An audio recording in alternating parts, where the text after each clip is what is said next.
Hello నమస్తే అందరికీ. తమిళనాడులో ఎక్కువగా చేసుకునే రెసిపీ ఇది.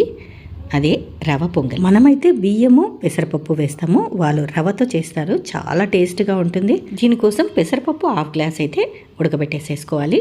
తర్వాత ప్యాన్ పెట్టుకొని కొంచెం ఆయిల్ వేసేసి 1 గ్లాస్ రవ అయితే దోరగా వేయించుకోవాలి.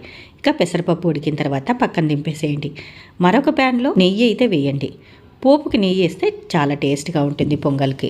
ఇప్పుడు పోపు దినుసులు అన్నీ వేసేసుకొని కొంచెం మిరియాల పొడి కూడా వేసేస్తున్నాను.